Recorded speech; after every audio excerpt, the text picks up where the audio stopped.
Hello and welcome to Deadline Horror News Live here for June 15th, 2022. I'm Josh. I'm joined here with the Professor Smoke. What's up? Will couldn't be with us as per usual, but Donnie also couldn't be with us. He's got some stuff going on. But you've got me and the Professor, but that's enough, right? That's all you need. Oh, yeah. We'll do extra for you. No, Yeah. not that. Not that. But we're from the All-American Spookshow Podcast, and as always, of course, we want to remind you to like and subscribe to the channel, and click on the bell down below to be notified when we upload new videos or when we go live, just so you don't miss anything. We want you to become a supporter of the Spook Show by going over to patreon.com/AASpookshow and sign up to become a patron. We've got levels starting at $1, $3, all the way up to a crazy $1,000 Spook Show Insanity level. So please go over to patreon.com/AASpookshow and check that out. We have video minisodes every week featuring the Library of the Professor every Tuesday. Bonus podcast every month like Spook Show Rewinds, Crapster Piece Theater. That's always a big one. Professor's retro review articles. Those are written articles. Tons more. But out right now is our latest podcast episode is episode 112. Our latest Cult Corner, as of course, Camp Spook Show continues on here. We spun the wheel here on Deadline Horror News for this one. And this just happened to be my choice that won the spin, Meatballs from 1979. So that is currently out now wherever you get your podcast or right here on the YouTube channel. And then next week, we have episode 113. And that is also my choice, but this is like, my turn in the rotation this time around. And it is The Burning from 1981. So that will be out next Monday, June 20th, or I should say this Monday, June 20th at 6 p.m. East. Unless you're a patron at the $5 level, you will get it early. The next, or I should say the current Crapster Piece Theater poll is now live. And there you see your four choices there on the screen. We've got Special Dead. That's from 2006. Rim of the World from 2019. Camp Blood, the first of like 85 of those things from the year 2000. And Heavyweights from 1995. So those are the current four steaming piles that you have to choose from. And please be kind. Please. Pick the. Yes. I don't know what the lesser evil is here, but I don't know. I mean, I got my, like I said, we're not here to influence you too much. I got my personal one that I want to win. Back. We all pick one of these, so we all have. Well, the one that I want to win is not necessarily my personal pick either, but yeah, I'm always kind of that way too. Like. I always want one of the other ones because inevitably, always I'll pick one, and then one of you guys will pick one of them. Oh, that's better than one, So yeah, that will always be the one I'm picking for, or going for. But Cash 5000 just said that handicap logo looks like it has a boner. You know what? That might be what they were going for. With as ridiculous as that movie is. But yeah, it does. Yeah. Feel free if you're watching right now to cast your vote here in the comments because we will count all the you can vote for one thing as many times as you like. They'll all we'll compile them all up by the end of the month, and then on July 1st we'll let you know what that's going to be. Let's see, coming up next here, this is the after starting on June 27th, so this is after 113 of the podcast. Episode 114 is our latest Spook Show Spotlight. And we're going to be turning the spotlight on kind of the careers of Sean Cunningham and Victor Miller. That's the producer and writer and directors of the original Friday the 13th. And also kind of shedding some light on the whole legal drama between the two and over the rights of basically who owns the Friday the 13th franchise. We'll take a little bit of a deep dive and explain it as best we can, what the hell's going on and why there hasn't been a new one since 2009, I think was the last Friday the 13th. 2009 was the remake, right? Yeah. So that's been that's already been 13 years? Yeah, 13 years since the last Jason. 13, huh? Yeah. No, not ironic. Yeah. And ironically, they don't have one, or I should say, unironically, they don't have one scheduled, and we'll explain all that in that episode. So that should be a pretty good one. And then something new, Donnie's choice for episode 115. He just announced his choice. Never Hike Alone. Now this is a Friday the 13th fan film, so this is a first for the podcast. We've never watched a fan film before, so this should be interesting. This is one that's been on my list. Like I'd heard of it, a while back, but I think I started watching it at some point, maybe not long after it came out or something like that, or once I'd heard of it, but I just never went back and finished it. So it's a little less than an hour, so it's not as it's not. I guess you'd kind of consider it a feature length. I guess it kind of meets that criteria, somewhere between short film and feature length, right? So, but either way, that's what we'll be doing on July 4th. That's how we're going to celebrate Independence Day. Is a fan film, Never Hike Alone. So, and of course, we've got the June Crapster Theater. That's Crapster Theater edition number 4. That will be coming out June 24th, and that is Ernest Goes to Camp. Good Lord. Buckle up. Get ready. It's a doozy. So that's what's coming up. We've got our first headline here. Now, since Donnie's not here, obviously, I'll just kind of quickly scan through some of the headlines that I found. This one looked pretty interesting. This is the Prop Store, which I'm not sure exactly. I guess this is I'm not sure where they're based out of, to be honest with you, but you can go to propstore.com/live auction and register for it. And I think you can do like some proxy bidding and stuff for this big auction that they've got going on. And you see some of the examples on the screen there. It's going to be June 21st through the 24th over at propstore.com. Some of the items, like I said, you see there. Other than that, you've got like the Scream knife, Leatherface chainsaw, the Fly head, like his final form. What else? Let's see some other examples. You've got Freddy Krueger's protruding glove and sweater, the FX rig from Freddy vs. Jason. So that's what you see there on the screen. There's going to be a bloodied Chucky puppet from Cult of Chucky from 2017. There's going to be some vampire jackets from Joel Schumacher's The Lost Boys in 1987. And like I said, the final form of the Fly from 1986. The head of that is going to be included. There's going to be Johnny Depp's insert hand from Edward Scissorhands. Let's see what else. I'm just kind of scanning through the list here. Doug Beswick collection, screen match, stop motion spider gremlin from Gremlins 2, the new batch. George Clooney, Quentin Tarantino, and Robert Rodriguez autographed clapperboard from Dusk Till Dawn. Male Nurse's Eye of the Beholder makeup appliance from The Twilight Zone from 1986, that film. The Fisherman's metal hook from I Know What You Did Last Summer. Billy Loomis's Ghostface knife from Scream. That's I believe that's one of the ones you see there on the screen. And the other one is there. That's Leatherface's stunt chainsaw from Texas Chainsaw 3D, the one from 2012. So I'm sure that and tons more. So it's some interesting stuff. How much are you gonna throw down on this stuff there, Smoke? Oh, I can tell you which one of those. I mean, there's a lot of cool stuff there, But if I were throwing down on anything, it'd probably be the like the leather jackets from Lost Boys. That'd be pretty badass, I would think. Yeah, because I would just wear that everywhere then during the wintertime. Not long here in the South. You can't wear them for long.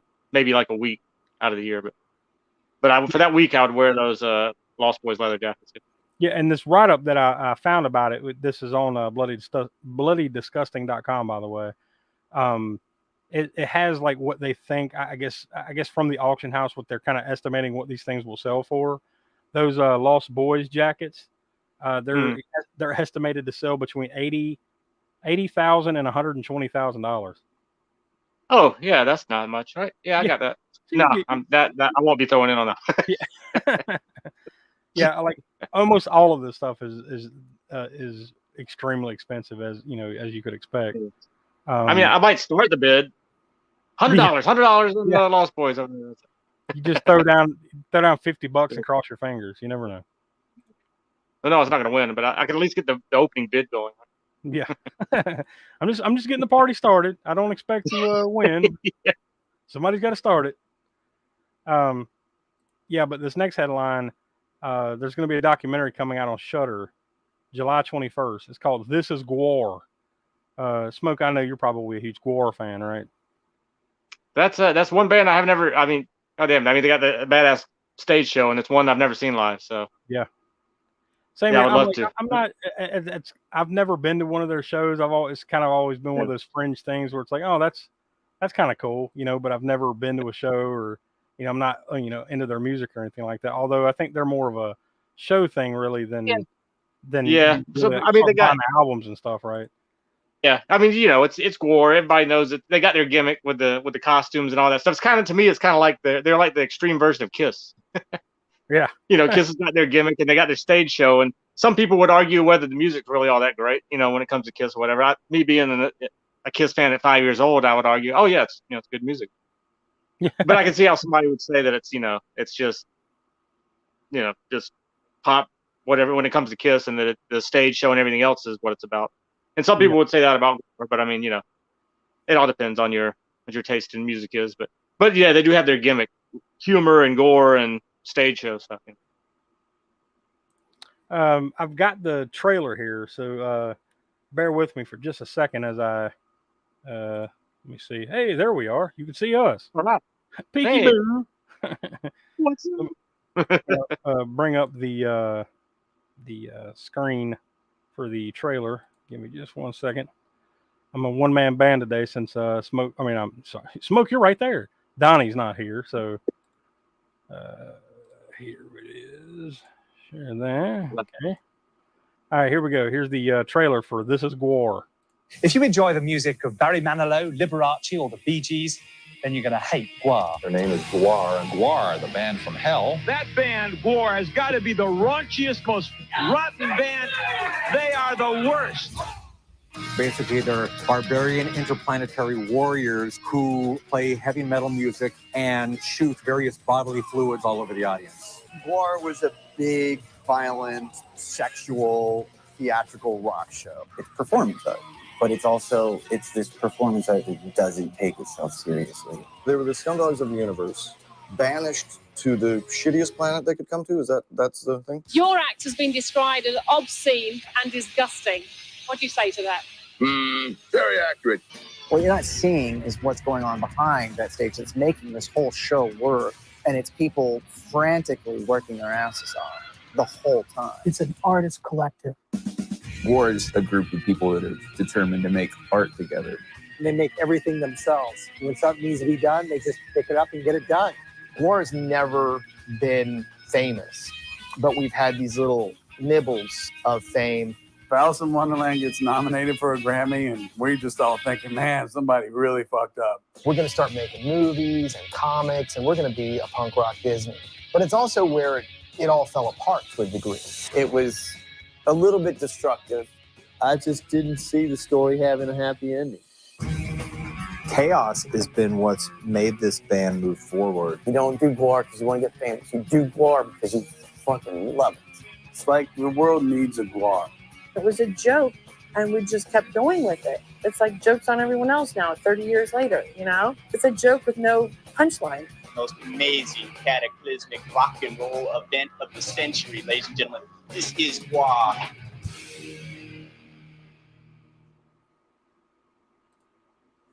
So there you go. Yeah, it definitely looks interesting, huh?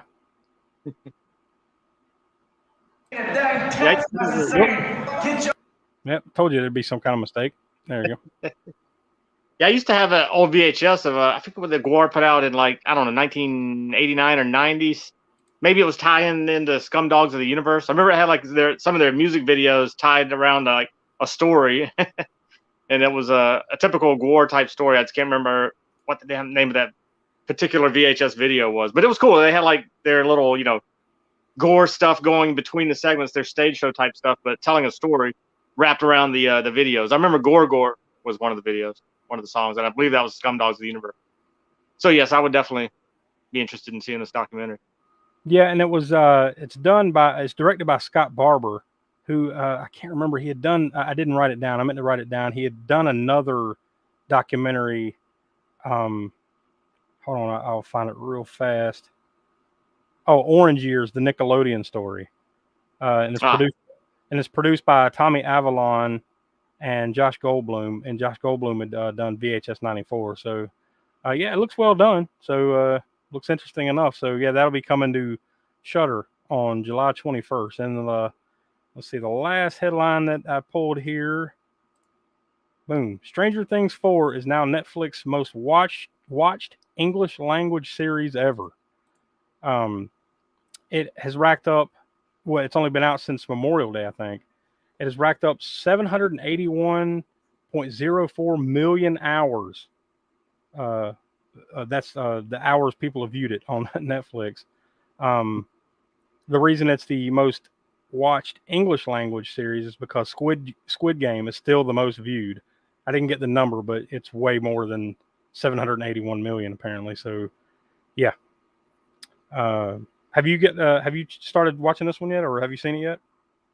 Yeah, we finished up what they have right now. We're just waiting for the next few episodes to drop after the break, I guess.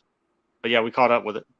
Yeah, I think I'm on like the third or fourth episode myself, so I'm not caught up yet, but I'm into it. But yeah, I'm really digging it so far. It's definitely the series as a whole has always had like a horror vibe to it, but this one really leans hard into definitely dark, right? Goes a little bit darker in this one. Yeah, no doubt. And like I said, I've only watched the first 3 or 4, so I can only imagine what it's leading up to. I've heard of a few rumblings of some things that, but yeah, I'm going to catch up soon. But yeah, I just thought it was interesting to note that it's only been out since Memorial Day, and it's already like, basically the most viewed thing they've ever put up on Netflix other than Squid Game. So yeah, there you go. Let's see, upcoming fan conventions. I can only find 2 this weekend. There you see, we've got Fan Expo Dallas and then Spooky Empire. Fan Expo Dallas is, of course, in Dallas, Texas, June 17th through the 19th. So that's this Friday through Sunday. You can go to fanexpohq.com/fanexpodallas for tickets, information, and all that good stuff. Guests include Michael Rooker, LeVar Burton, Elijah Wood, Ric Flair, The Undertaker. Like, there's tons of wrestlers at this thing. Like, more, I mean, it's funny, too, the more and more we talk about these conventions every week, I see more and more wrestlers at these things. So I guess there's kind of been like a blurring of the lines here. Like, will the wrestlers just come along for the horror conventions? I don't know, but I don't know what it is, but I like it. Yeah, because I like both. I like both, so it's cool. You get the best of both. Maybe it's just as simple as that. A lot of horror fans are probably wrestling fans, vice versa. So they're just kind of latching on. But to be fair, though, Fan Expo is more of a generalized pop culture type of thing. It's not just a horror convention.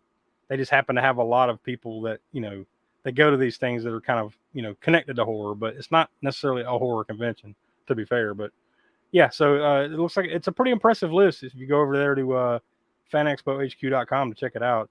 And then the other one is in Orlando, Florida, Spooky Empire 2022. That's also from June 17th to the 19th. You can go to spookyempire.com for tickets and information. Guests there include, now this is obviously your more traditional horror convention, Clint Howard, Dee Wallace, Heather Langenkamp, Kane Hodder, tons more. So, some of the usual suspects, I think Daniel Harris and a handful of others. So go over to spookyempire.com. And if you're down in the Orlando, Florida area, that definitely gives you something cool to check out. The box office report for this week. There you see the top 5. The only big change there is Jurassic World Dominion. Did you get a chance to see that?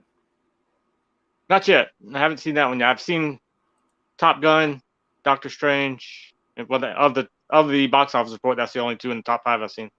But yeah, at some point we'll be seeing Jurassic World.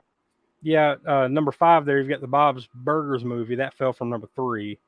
The Bad Guys held steady at number 4. Number 3, down from number 2, Doctor Strange in the Multiverse of Madness. Number 2, down from number 1, Top Gun Maverick. And then number 1, Jurassic World Dominion. It made over $145 million in its opening weekend. So, and even though Top Gun fell to number 2, it still made $51.8 million. So we're in full-on summer blockbuster mode now for sure. Just in 3 weeks, Top Gun Maverick has made damn near $400 million domestically. It's probably, by the time we're reading this, if you add up the other days and stuff, it probably is over 400 million technically. So yeah, that's pretty big. It's got to be one of the biggest ones already. in this like post-COVID box office world. Yeah. Oh, yeah. It's got And I mean, and a movie that's a sequel 36 years to a movie that came out 36 years ago for it to be that done that well that it's going to be pulling that money. That's I would imagine if they knew that a sequel to that movie would have raked in this much, they would have done this a long time ago. Yeah. But who knows, right? If they'd have done it, say 5-10 years later, maybe it wouldn't have been as successful. Maybe it just was the fact that it was so long. Who knows? Yeah. Still, that's pulling in crazy numbers for the box office of today. New releases this upcoming this week. We've got 2 Thursday, 2 Friday, and 2 next Tuesday. Those are the big release days. The 2 tomorrow, the big one tomorrow is Mad God over on Shudder. Now, have you seen? I'm not going to pull up the trailer or anything and play it, but I've seen I've seen rumblings of this, and apparently this is pretty highly anticipated. And this looks it looks crazy. I didn't know if you'd seen anything about it yet or not. No, I haven't seen anything on that. Not the trailer or even read anything about it yet, as far as what it's about or anything. I've heard some scuttlebutt. That's all I'm saying. It sounds interesting. This might be something that we need to check out and talk about next, in the next week or two. Oh, yeah. But now that I have it on the brain, I'll be checking it out after the trailer after this DHM. Yeah. But that's going to be on Shudder tomorrow, so we don't have long to wait. And the other release tomorrow is on VOD. This looks. You see the poster there. The whole thing just sounds goofy. Gatlop, hell of a game. I don't know what the fuck. I don't know if I want to know the fuck. I don't know. I'm assuming it's something like it's a horror movie about a game, right? Some sort of game thing. But I don't know what is Gatlop. Horror Jumanji, I guess. I don't know what the fuck. But if so, is Gatlop a thing that exists? And if Gatlop is something that doesn't exist, why would you name a game Gatlop to call a movie that? Yeah, hell of a game. I don't know. I don't know anything. But that could be a good thing or a bad thing. You never know. Like, it's got a couple of fairly recognizable faces in it. No one you would know by name kind of thing, but you would know by face. Kind of people. But yeah, I don't know. We'll see. I guess we'll wait for the rumblings to come out on that one before we kick the tires. Or later this year it'll be on Crapster Peace Theater. One or the other. Gatlop. Friday. It's got to be some sort of acronym. I'm guessing it's an acronym of some kind. I don't know. Did it mean something? I didn't. I just saw the poster. I'm truly judging it by the book by its cover here. Like, I didn't bother looking at the trailer. I didn't even read a synopsis. That just looks ridiculous enough. Friday we've got Abandoned. That is on limited release in theaters this weekend, and then Mid-Century, which interesting, has Stephen Lang and Bruce Dern in that one. So I have a feeling though it's probably those could be small parts from those guys, and you know how those kind of movies are. Like, they're in it for 5 minutes, but they'll still get top billing. But interesting casting enough to maybe kick it around one of these days. And then next Tuesday, we've got 2 releases. Cyst, that comes out on VOD and DVD, and Story Game comes out on VOD. Now, the poster for Cyst and the little brief synopsis that I read about it, this straight up looks like it's going to be kind of an 80s, 90s type of monster body horror type flick. So, well, one thing it's got going for it is that cover art, because it reminds me of like an early 90s death metal album from like Carcass or something like that. they just for that comparison, the font that they use on Cyst is too clear. You can actually read that. If it was some death metal album, you wouldn't be able to read it. It'd be so ornate that you wouldn't be like, what the hell does that say? But yeah, this I didn't see a trailer for it, but the description and the poster and everything have me intrigued. So that might be worth checking out when that comes out next Tuesday on VOD. We've got 3 horror anniversaries to mention this week. You see there on the screen the late great Stan Winston. Unfortunately, it's the anniversary of his passing today. He passed away in 2008, so he's already been gone. What is that? 14 years? Yeah, 14 years. What will we know old Stan Winston for there, Smoke? Oh, I don't know. Maybe creator of things such as Aliens. Yeah, that. I'm just thinking of the first thing that comes to mind because there's 1,000. I know. Yeah, like Pumpkinhead too, right? He directed Pumpkinhead as well, Mm-hmm. and created Pumpkinhead. So yeah, there's a ton of things, and we'd be here all day reading off his accolades. Yeah, no doubt. But unfortunately, he's no longer with us, and he died pretty, fairly young. I mean, considering he would have, was that 46? He would have been in the 60s or 70s, something like that. I mean, I guess that's about the average lifespan of a guy these days, right? you get up to about 65 or so. Everything's on the bonus after that. I'm going to assume. Yes. Yeah. Every minute. Yeah, nowadays you're like hearing about so and so died at 60 years old. Like well, I won't name any other unfortunates that died this year, but unfortunately. But you hear that and you're like, how old was he? 60? What the hell? Yeah, wow. Yeah. Probably the older we get, the more you get closer to that, and you're like, oh wow, they're only 60. Meanwhile, when you were 20, when you were 20, 60, he was old. So it's all perspective. Yeah. The bar gets pushed now. It's like he was 7 years old. He was young. Yeah. The next one we got here is Herschel Gordon Lewis. You ever heard of this guy? No, first time. Well, just this picture is kind of creepy, so we'll go with that. But yeah, today is his birthday. He was born June 15th, 1926. So anything comes to mind here when you think of Herschel Gordon Lewis? Yeah, I think you can't mention Herschel Gordon Lewis without mentioning probably one of the more important movies to the splatter genre, Blood Feast. Basically, the first gore film. Mm-hmm. The movie that allowed the floodgates to open a little later on in the 70s and well in the 80s for splatter movies. Yeah, he died. But also 2000 Maniacs. He Color died Me Blood Red. At the ripe young age of 90. So, he outkicked his coverage, I'd say. Had a good run. Yeah. And the last one that we're going to mention here, it's, what is that, the 18th? So that is Saturday. Will be the birthday of the late John Carl Buechler. So, yeah, I had the pleasure of meeting him. I want to say that, when was that? It was a, Mad Monster Party convention. Mm-hmm.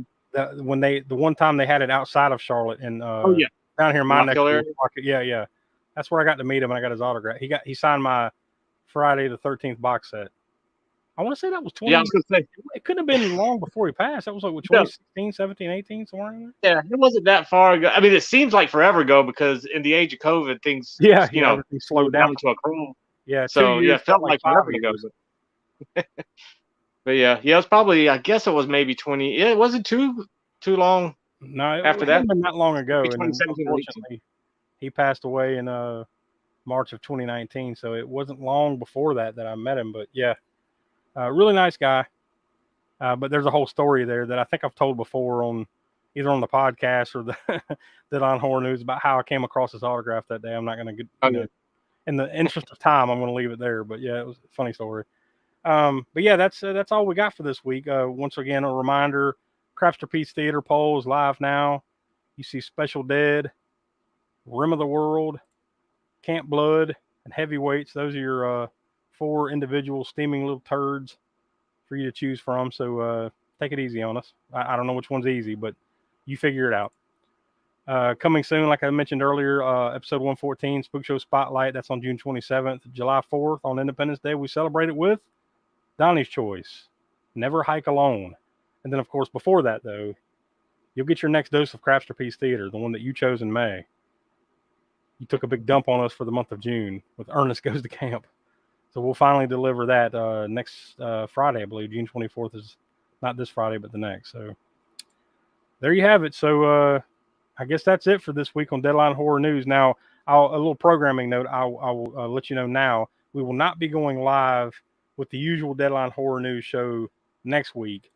We got vacations and random stuff coming up, so we won't be available next Wednesday. But we do have a Deadline Horror News special coming at you at the same time next Wednesday at 9 p.m. So there'll be a live premiere, and it's going to be the Spook Show consensus list top 5 summer camp horror movies. So come back same time, same channel next Wednesday night at 9. But you won't see the usual thing. You get to see a little bit of a special. So, but you know, the regular podcast will still be coming out every Monday at 6 p.m. East and all of our usual stuff. So For Will and Donnie, who couldn't be with us, and the Professor Smoke, I'm Josh. We are the All-American Spookshow Podcast, and we will talk to you, live again in 2 weeks. Later, y'all.